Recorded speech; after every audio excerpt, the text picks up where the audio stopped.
C'est parti pour la conférence de presse d'après-match avec Metz Handball. On commence par l'entraîneur Emmanuel Maïna. Coach, c'était le dernier match de l'année 2025. Quel bilan tirez-vous de cette première partie de saison en Ligue des Champions?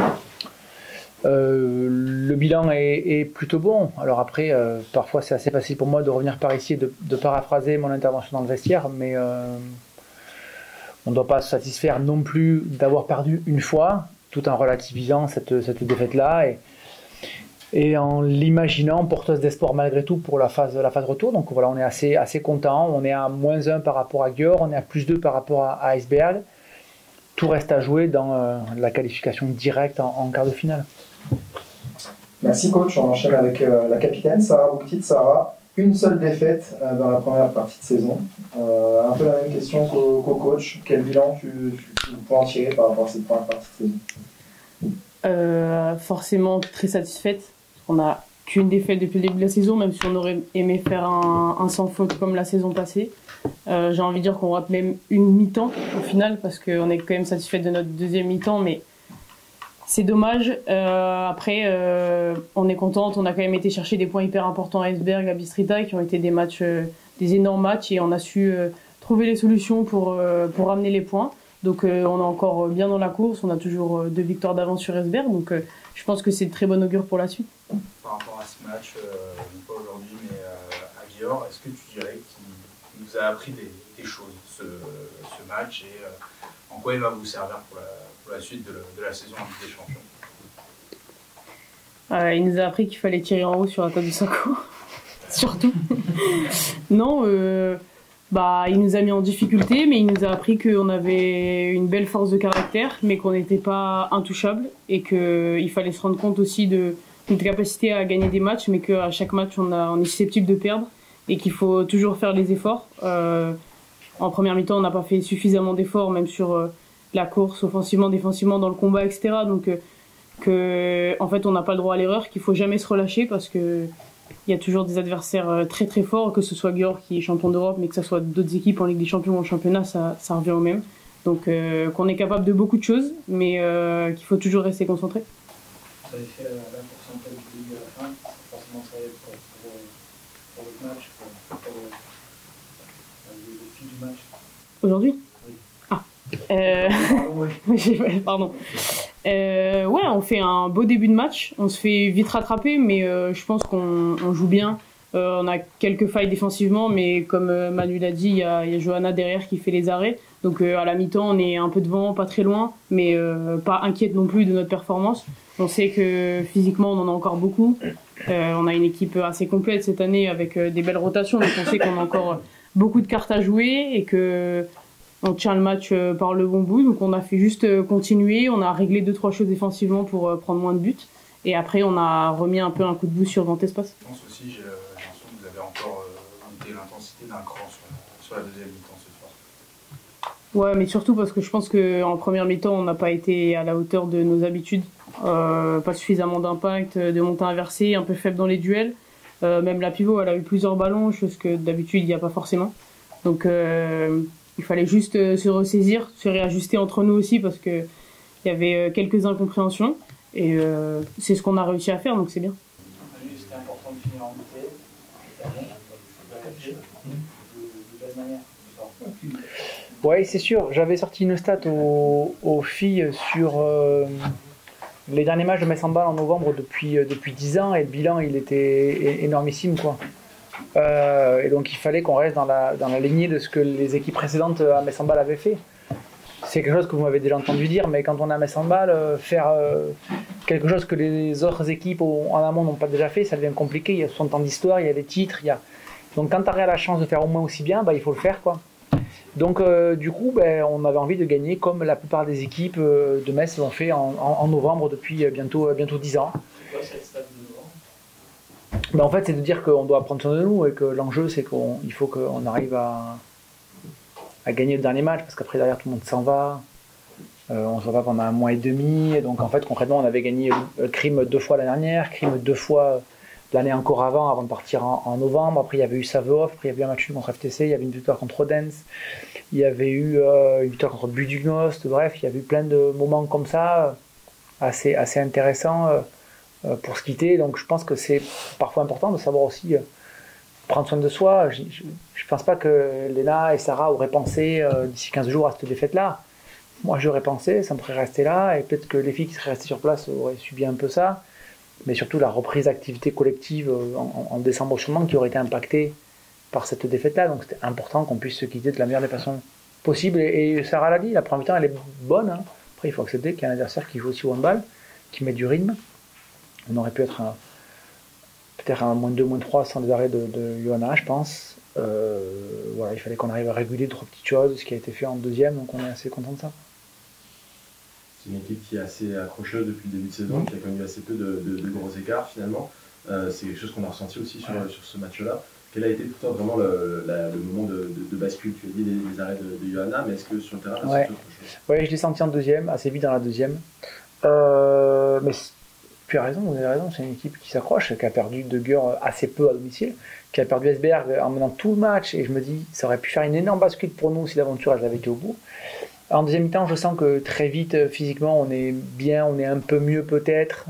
En plus, on a quand même eu des temps de rotation très vite sur la première. Tira sort à la 11e, Xenia rentre, puis Beichedel qui rentre, tout ça en première mi-temps. Petra et Anna commencent, derrière il y a Léna qui arrive et qui sort du banc, Sarah, Emmanuel, donc ça commençait déjà à faire quand même beaucoup pour nous. Et en deuxième, alors on s'en sort bien parce qu'on a le penalty qui a arrêté assez vite en début de deuxième, mais je sentais qu'on avait plus de cohésion, d'unité, qu'il allait falloir faire un peu plus pour marquer les buts, quoi. Et j'ai senti à la 35e que on était en train, je pense, d'accélérer. Je pense que tous les 5-6 allers-retours, on prenait un but d'avance et que je sentais que comme ça, on arrivait à construire quelque chose de sérieux. Donc, bon, voilà. Après, j'ai un peu eu peur quand on a eu l'opportunité de passer à +5 2 fois. La première, c'est Yona qui rate le tir de loin dans le but vide. La deuxième, c'est Léna Petra qui perd un ballon un peu stupide et que l'arbitre ne revient pas. Toujours un de plus. Et derrière ça, on prend un but. Donc, au lieu de passer à 5, on revient à 3. Après, Léna marque vite dans le but vide, mais on aurait pu. Donc, je me dis merde, j'espère qu'on n'a pas laissé passer une petite chance là. Mais voilà, finalement, la densité était telle qu'on était plutôt bien, quoi.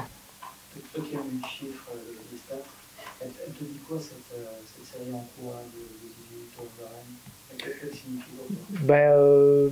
Pour moi, ça compte. Alors après, l'autre jour, avec l'aide de Léa, qui m'a repositionné un petit peu, je me dis, ça fait 18 en Ligue des Champions, c'est ça? Je me dis, mais on est tellement loin de la série précédente quand même, quoi. Je me dis, mais c'était énorme ce qu'on avait fait avant, quoi. 30 et quelques, non? 4 ans et 4 ans. Ouais, mais je me dis, c'est beau. Encore 10. Ouais. Et encore 10, quand tu sais que tu vas faire Esberg, Gior par exemple, t'as pas intérêt à te rater, parce que sinon tu repars à 0. Donc, la série de l'époque était énormissime, quoi. Franchement, pour avoir validé tout ça. Donc, c'est super intéressant. On n'ambitionne pas encore de faire mieux que l'autre, parce que peut-être qu'il faut passer un match ou deux avant de dire, bon, on peut se positionner, on peut essayer d'aller au bout. Mais en tout cas, elle fait plaisir, et ça reste toujours important pour nous, hein, je veux dire. Je vais parler que pour moi, parce qu'il y a 60 ans d'histoire, j'en ai vécu que 10, mais notre histoire européenne, elle s'est construite à domicile avec les gens, le Vardar, 42-28, Budugnos, etc. Donc ça reste important de gagner à domicile en Ligue des Champions. Tout le monde sait qu'il se passe quelque chose. Quand Bruna Depola, Tadou, Sako et Christian Jorgensen vont venir là, je pense qu'elles auront un mot pour tout le monde pour dire attention, parce que là ça pique. Donc, tu l'as évoqué sur les premières questions. Quel petit bilan tu tires de cette partie de saison? C'est un bilan qui est bon. Alors c'est vrai qu'on rate. Sarah a la raison de dire qu'on rate une mi-temps à Gior. Mais en même temps, quand je vois encore une fois qu'on récupère Laura Godard, Suzanne, Beichedel, Lilou, Anna Albeck, 3 gardiennes, je me dis quel chantier encore, quoi. On part de loin et pourtant on arrive à se positionner devant Esberg par exemple. On a vécu quelques temps bêtes, on a joué des matchs sans elle ou sans elle, on a vécu des entraînements compliqués. J'ai souvent parlé ici du match, j'ai parlé une fois du match à Storamar, qu'on avait joué sans que Sarah puisse s'entraîner une seule fois avant, sans Anne Emmanuel non plus. Du coup, on met Xenia en pivot, et Bechidel est malade le jour même, donc elle vient même pas à la salle. Enfin, voilà, on est passé par quelques petites tempêtes aussi, mais voilà, j'ai dit aux filles, je pense que meilleur doit rester à venir. On ne doit pas s'arrêter là. Vous savez aussi bien que moi que rien ne se distribue là encore. On a un concurrent sur la scène française qui fait de très très belles choses, qui pourrait rester invaincu sur la première partie de saison, si victoire il y a demain à FTC Budapest. Donc on les regarde du coin de l'œil, on va les jouer assez vite quand même malgré tout. Mais voilà, il y aura des tournants. Celui-là, Győr à domicile, Esbjerg à domicile, pour se positionner un peu plus sur certaines petites choses, quoi. Même question que pour Sarah tout à l'heure. En tant que coach, qu'est-ce qui t'a appris cette défaite à Győr que tu ne savais peut-être pas déjà? Ouais, pas grand-chose en fait, parce que moi je fais partie des gens qui pensent que les matchs se suivent et se ressemblent pas forcément. Et donc juste dire qu'on est à la merci de tout le monde, bah oui et non, c'est quand même Győr. Que bah effectivement, moi ce que j'ai dit aux filles, ce que je regrette à Győr, c'est que même dans la mauvaise spirale de la première mi-temps, qui est surtout la conséquence d'arrêt gardien de but assez incroyable, on n'est pas su stopper l'hémorragie et pas terminer à 8 quoi. À 6, le match aurait déjà été différent. J'en veux pour preuve que vraisemblablement on serait revenu à égalité à un moment donné, puisqu'on est revenu quand même à 2 buts. Sauf que quand tu reviens à 2, tu fais un peu peur, mais tu n'es quand même pas encore là, donc c'est un peu dommage, mais c'est juste ça. Après, j'ai fait une lecture avec les filles du match qui m'est propre, qui est de dire voilà, on commence le match.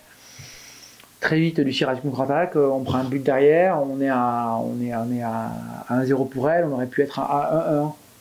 Et puis en faisant le compte-rendu, tu te dis putain, après un quart d'heure, je suis à -6, j'aurais pu être à égalité presque si j'avais marqué mes buts. Donc ça m'a appris que tout compte, que tout est important, mais après, quoi dire de ça sur le match d'après voilà, ça a raison aussi de dire qu'on a le caractère pour revenir, et puis, parce qu'on aurait pu à 8 à la mi-temps, ça passe à 9 même en début de deuxième, on aurait pu faire 9, 10, 11, 12, et là, voilà, on revient. C'est bien. Si d'aventure on est capable de gagner 4 ou 5 ici, auquel cas ça aurait eu du sens, quoi. Sinon un peu moins bien, quoi. Ok, un peu les grandes histoires, les grandes séries de Messamber, etc. J'aime aussi les petites histoires. Clémence Castet cette semaine a marqué ses premiers buts en championnat. Aujourd'hui son premier but en Ligue des Champions. On ne s'attendait pas forcément à l'avoir sur le terrain cette semaine. Qu'est-ce que tu peux me dire à son sujet? Ouais, d'abord elle a à 100%, elle a fait 2 sur 2 et 1 sur 1. Non, mais en fait, Clémence, c'est assez marrant parce que, voilà, depuis l'année dernière, dans un statut qui était un peu différent d'autre, elle n'est pas au centre de formation, elle est en partenaire d'entraînement. Et puis, en fait, elle a suppléé Blandine sur un déplacement, celui de Győr, et dans la préparation du match de Győr. Puis, on s'est rendu compte que c'était aussi intéressant, quoi. Sur grand espace, elle n'est pas à la ramasse. Voilà, elle a fait 2 sur 2 contre plein de culs sur grand espace. Elle a une capacité d'anticiper le repli qui est intéressant, et ça reste quand même, quand tu es numéro 2 à Lucie Granier, le fondamental que de ne pas te faire larguer à la course à chaque fois, quoi. Donc elle a cette capacité d'anticiper le repli qui est somme toute assez intéressant. Et puis sa gamme de tir est correcte. Donc je ne suis pas en train de vous dire qu'elle va passer devant Lucie, mais je suis en train de dire que ça reste assez rassurant pour nous dans ce contexte-là d'avoir ça dans l'attente, qu'on se dise du retour de Manon aussi, qu'on a très très hâte de retrouver avec nous, quoi. Mais c'est une belle petite histoire, c'est sûr. Everyone, thank you to be here for this press conference. We start this press conference with the DBSC Schaeffler's coach. Firstly, how do you explain these 2 defeats against Metz? And secondly, what are your objectives for the second part of the season in the Champions League? Yes, can you repeat the question? Sorry. Yeah. How do you explain these 2 defeats against Metz? Yes. Yes. I think Metz was a favorite in these 2 games, and they deserved the 4 points. This is no question. My only regret is that we couldn't resist in the last 30 minutes. It was we collapsed in the last 30 minutes, and we couldn't deliver the performance that we expect from us. This is. Before sharing my thoughts, I would like to congratulate Metz on the victory. It is no question. They are the better team, and they deserved their 4 points. And today also the victory. We didn't start off well, but we could close the gap, came back, and I think we played a proper first half. I was satisfied with our performance and with with the result. And unfortunately, after the break, we were stuck and we collapsed as team. And I'm not satisfied with the performance of the second half. We committed too many mistakes, a lot of technical mistakes. We missed a lot of easy chance. I tried to rotate a lot of players, but we couldn't find a rhythm, and the gap grew during the match, and Metz won deservedly. Congratulations again and good luck for that. Yes. Thank you, coach. Second question. What are your objectives for the second part of the season in the Champions League? Yes, we have a lot of games left, and I think we have a real chance to advance from the group, and we want to go through. We have at home 3 very important matches. We have to win these matches, and I hope we will collect the points. Thank you very much.